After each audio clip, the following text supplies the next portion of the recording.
Bismillahirrahmanirrahim. Assalamualaikum warahmatullahi wabarakatuh. Mudah-mudahan Allah Subhanahu wa Ta'ala melimpahkan kesehatan kepada Anda semuanya. Izinkan saya dalam kesempatan kali ini menjelaskan tentang sihir dalam pandangan akidah Islam. Saya sudah sajikan beberapa referensi ya, karena masalah ini belakangan cukup banyak didiskusikan oleh beberapa orang. Nah, saya ingin coba memberikan perspektif berdasarkan apa yang saya tekuni. Saya bukan praktisi pengobatan-pengobatan non medis ya. Tapi secara umum saya ingin memberikan panduan yang mudah untuk orang-orang di luar sana supaya pertama tidak mengingkari hal gaib. Karena bagaimanapun hal gaib itu ada dalam agama, disampaikan oleh sumber yang terpercaya. Tapi dalam saat yang sama juga tidak mudah terpedaya oleh kisah-kisah mistis yang didramatisasi ya. Karena sekarang di Indonesia ini banyak dukun-dukun palsu, dia menjual agama demi kepentingan pribadinya. Saya sangat sepakat dengan orang-orang yang berupaya untuk mencerdaskan masyarakat dan menyadarkan mereka tentang adanya praktek-praktek perdukunan palsu itu. Mereka-mereka yang memang menggunakan kedangkalan nalar sebagian orang untuk memuaskan kepentingan pribadinya. Ya, menjual aksesoris atau barang-barang tertentu yang dikatakan bisa mengusir jin, padahal ternyata tidak begitu ya. Nah, itu terjadi. Jadi saya ingin dengan video ini orang kemudian tersadarkan bahwa oh ternyata sihir itu ada, jin itu ada, hal gaib itu memang ada, tapi tidak semua hal gaib itu wajib dipercaya. Prinsipnya saudara-saudara sekalian, hal gaib yang wajib dipercaya itu adalah hal gaib yang terbukti berasal dari sumber yang terpercaya. Itu saya kira sangat logis ya. Sumber yang terpercaya dalam hal ini dalam ajaran Islam adalah Al-Quran dan Sunnah. Selama hal gaib itu dikabarkan oleh Al-Quran dan Sunnah dan keduanya sudah terbukti valid kesahihannya, maka kita wajib percaya hukumnya. Sihir ada dalam Al-Quran? Ada. Jin ada dalam Al-Quran? Ada. Berarti wajib percaya atau tidak? Wajib percaya.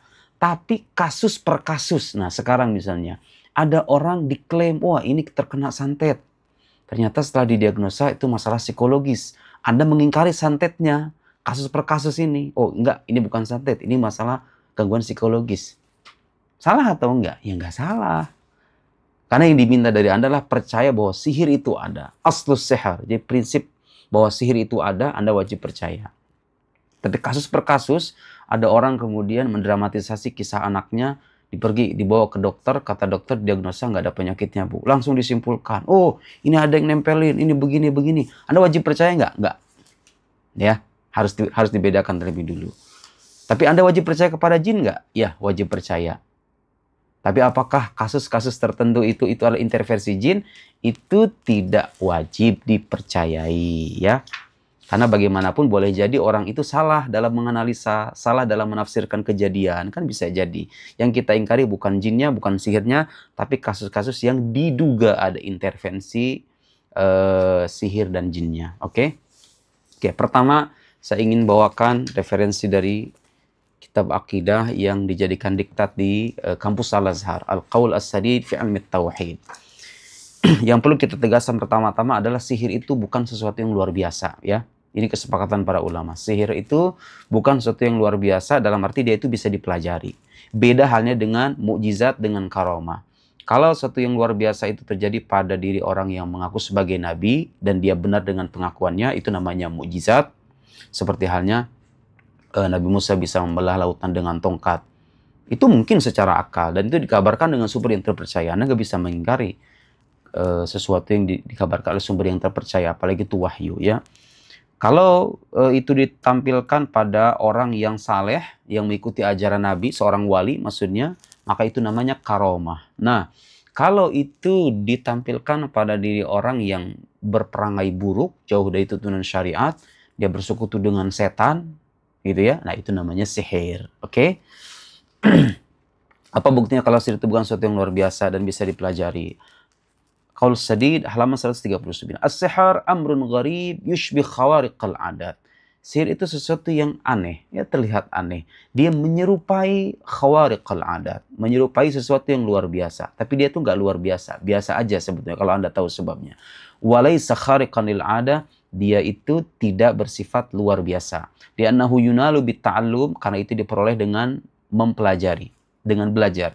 Wa yusta'anu fit tahsilihi bitaqarrub ila syaitan, dan dalam menghasilkannya seseorang itu bekerja sama dengan setan, birtikabil qabaih, dengan melakukan hal-hal yang buruk, qaulan, baik secara perkataan, qalati fi alfadhu syirk, seperti mantra-mantra yang dibaliknya ada lafaz-lafaz kemusyrikan. Nah, jadi ada memang. Wa madhus syaitan, atau memuji setan, wa taskhirihi, wa amalan, atau berperbuatan ka ibadatil kawakib, seperti menyembah bintang, wa tizamil janabah, atau terus-menerus dalam keadaan junub, ya, nggak bersuci. Kan setan itu suka dengan kejorokan.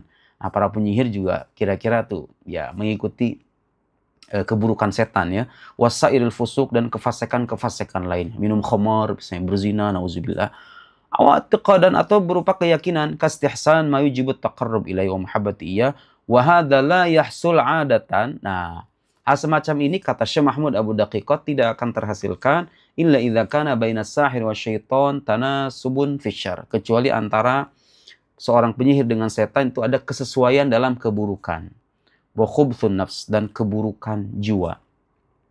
Fakama annal malaika la tu'awin illa akhyaran nas, sebagaimana malaikat tidak bekerja sama kecuali dengan orang-orang pilihan, orang-orang soleh, al-musyabbihina bihim, yang menyerupai mereka, ahli ibadah, ahli berzikir gitu ya, kan malaikat suka dengan zikir kepada Allah. Fil muwadhabah 'alal ibadah wa taqarrub ila Allah ta'ala bil qaul wal fi'l, kadzalika syayatin, begitu juga setan, la tu'awin illa al-asyrar, tidak bekerja sama kecuali dengan orang-orang jahat, al-musyabbihina bihim fil khiyanah wan najasa qaulan fi'lan wa i'tiqadan. Walhasil, saudara-saudara sekalian, dalam buku-buku akidah, dalam buku-buku tafsir, sihir itu bukan sesuatu yang mereka ingkari, yang diingkari oleh para orang muslim. Sihir itu ada, ya. Tapi sekali lagi saya ingin menegaskan bahwa meyakini bahwa sihir itu benar-benar ada tidak mengharuskan Anda untuk percaya dengan semua cerita yang dinarasikan oleh orang-orang. Oh, ini terkena santet, ini terkena sihir. Boleh jadi iya, boleh jadi tidak. Bagaimana caranya Ustadz biar bisa membedakan ini sihir beneran atau enggak? Dilihat orangnya, saudara. Ini orang kira-kira paham agama atau tidak? Orang terpercaya atau tidak? Oke. Pernah terjadi kan di Indonesia itu pembodohan, orang mengaku mengobati dengan pengobatan non medis, ternyata dia seorang pembohong, dipenjara orangnya. Terjadi kan? Supaya Anda tidak tertipu, itu jangan gampang percaya makanya. Boleh jadi orang itu terkena penyakit, penjelasan medisnya ada, tapi buru-buru disimpulkan ada gangguan mistis, belum tentu benar. Dan kalau Anda mengingkari, itu nggak mengurangi keimanan Anda. Selama Anda percaya hal-hal gaib yang disebutkan agama itu beneran ada. Malaikat, setan, jin, dan lain-lain, ya. Jadi itu sihir dalam pandangan akidah Islam. Dia adalah sesuatu yang menyerupai sesuatu yang luar biasa dan terlahir pada orang-orang yang bersekutu dengan roh-roh jahat, dengan tapi ingat, sihir pun dikatakan dalam Al-Quran, wa mahum bidzarrina bihi min ahadin illa biidznillah. Para penyihir itu tidak akan bisa membahayakan seorang kecuali atas izin Allah. Makanya orang-orang muslim yang tidak mau terganggu dengan sihir, bangunlah hubungan yang baik dengan Allah. Salat 5 waktu, baca salat kepada Nabi, baca istighfar, baca ayat Al-Kursi, baca muawwidzatain.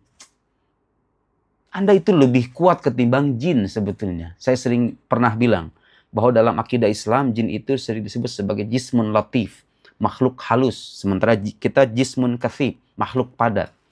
Makhluk halus itu dibandingkan makhluk padat, ya kekuatannya jauh sekali.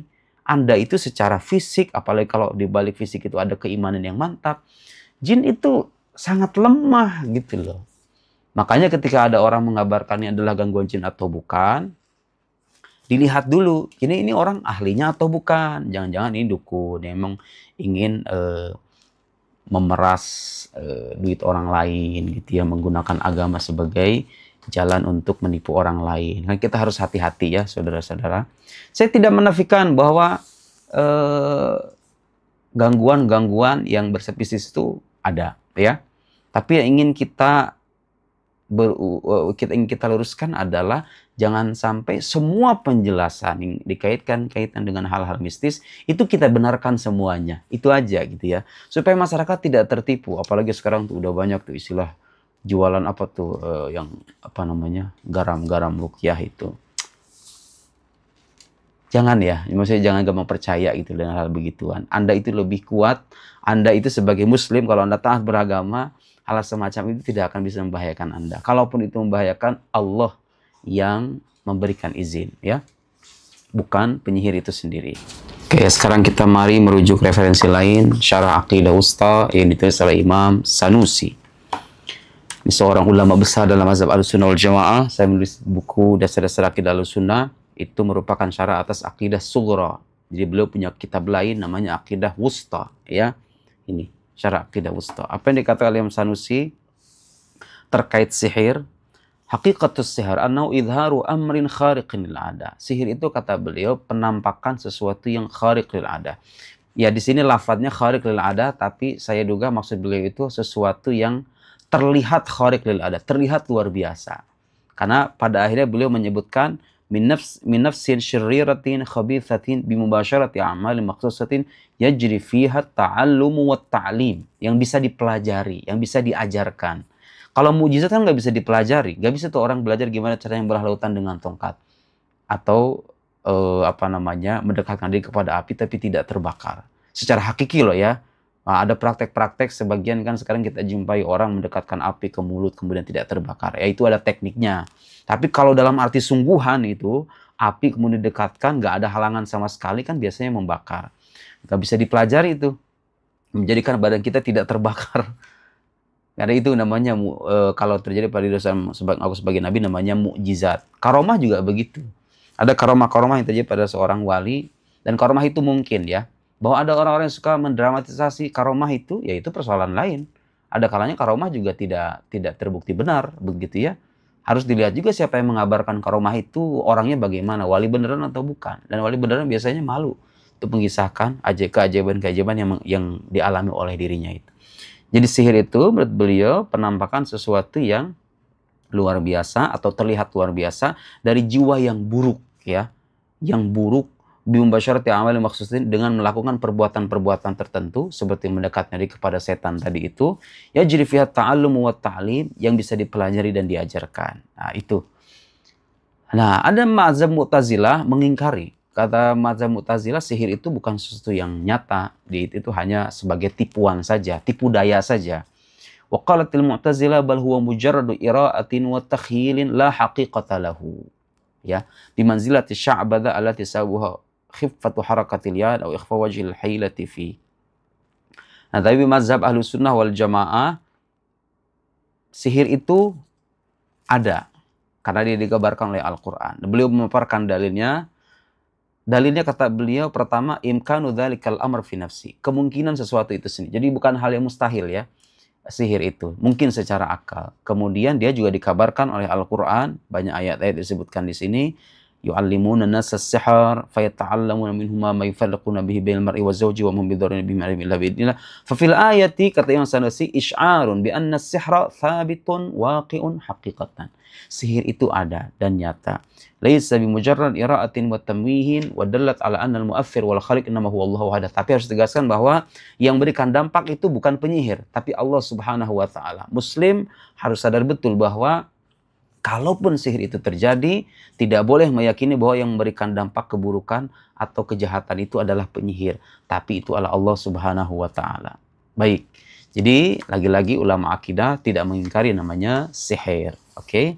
Nah sekarang saya kutipkan juga dari tafsir favorit saya, Mafatihul Ghaib, Imam Fakhruddin Ar-Razi. Halaman 223, juz 3 dan 4. Ya. Al-mas'alah al-thaniyah i'lam anna lafdh as-sihr fi 'urf asy-syara' mukhtassun. Lafaz sihir dalam syariat Islam itu khusus untuk bikulli amrin yakhfa sababu, untuk sesuatu yang samar sababnya. Wa yutakhayyal ala ghairi haqiqatihi, dan diimajinasikan ala ghairi haqiqatihi, tidak sebagaimana adanya, tidak sebagaimana hakikatnya. Wa yajri majrat tamwih wal khida, dan dia itu ya semacam penyamaran dan tipuan. Jadi sihir itu kalau menurut Ar-Razi itu adalah tipuan belaka. Tipuan dan sesuatu yang memang disamarkan. Sebabnya itu bagi sebagian orang nggak tahu nih kenapa. Padahal kalau dipelajari itu sebetulnya bisa diketahui sebabnya. Alhasil dari penjelasan-penjelasan ini, saudara-saudara sekalian, akidah Islam tidak menafikan adanya sihir. Sihir itu ada, ya. Dan proses terjadinya seperti yang tadi kita paparkan. Hanya saja, yang ingin saya tegaskan kepada orang-orang Indonesia ada. Anda jangan sampai gampang percaya bahwa ketika ada satu kejadian yang belum ditemukan penjelasan ilmiahnya, jangan buru-buru menyimpulkan ini adalah intervensi dari jin, ini adalah kiriman dari fulan, ada terlibat konflik dengan fulan, dia adalah seorang dukun, kemudian dia membahayakan Anda. Jangan gampang percaya, karena jin itu pada akhirnya, kalau dilihat kekuatannya, jauh lebih kuat Anda, apalagi Anda sebagai orang beriman. Untuk memastikan apakah ini betul intervensi jin atau bukan, ini orang tuh kerasukan jin atau bukan. Saya nih di pesantren, kadang-kadang dulu saya pernah menjumpai santri yang pura-pura kesurupan dan lain-lain. Ternyata setelah dicek bukan karena kesurupan itu gangguan jin. Yang dia punya masalah psikologis, punya beban psikologis, kemudian dipendam jadi penyakit mungkin. Dan itu terjadi ya. Saya pengen masyarakat Indonesia ini tidak gampang membenarkan hal semacam itu. Boleh jadi benar, boleh jadi salah. Menentukan benar salahnya dilihat siapa yang menjelaskan itu. Orang yang terpercaya atau tidak, paham agama atau tidak. Kalau dia terbukti pernah berbohong, apalagi menjual agama demi kepentingan pribadinya, jangan gampang percaya. Gitu ya. Anda harusnya lebih percaya kepada Tuhan Anda ketimbang orang pintar itu.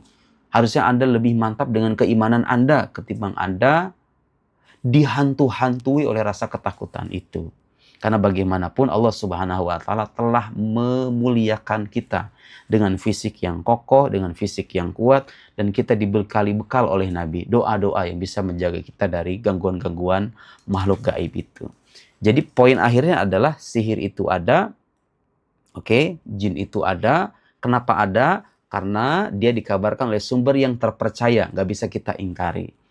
Tapi meyakini kasus per kasus, ini gangguan jin atau bukan? Ini gara-gara intervensi makhluk gaib atau bukan? Ini orang terkena ini atau bukan? Itu soal penjelasan rincian. Kadang-kadang benar, kadang-kadang enggak. Anda nggak wajib percaya kalau memang kesimpulannya setelah diteliti, oh ternyata ini gangguan psikologis, ini gangguan normal, cuma dianya aja yang terburu-buru. Saya kira cara pandang ini cukup berimbang ya, karena bagaimanapun kita tidak bisa mengingkari sesuatu yang dikabarkan oleh agama, apalagi kalau sumbernya terpercaya.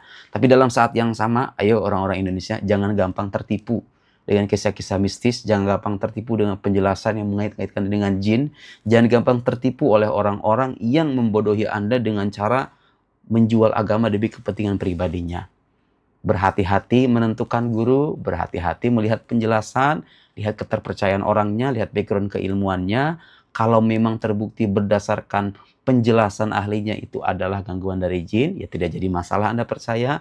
Tapi kalau terbukti itu adalah gangguan medis, kemudian orang terlalu mendramatisasi, ya saya kira tidak jadi masalah kalaupun Anda tidak percaya. Mudah-mudahan video ini bermanfaat dan bisa menjelaskan. Sekian, wassalamualaikum warahmatullahi wabarakatuh.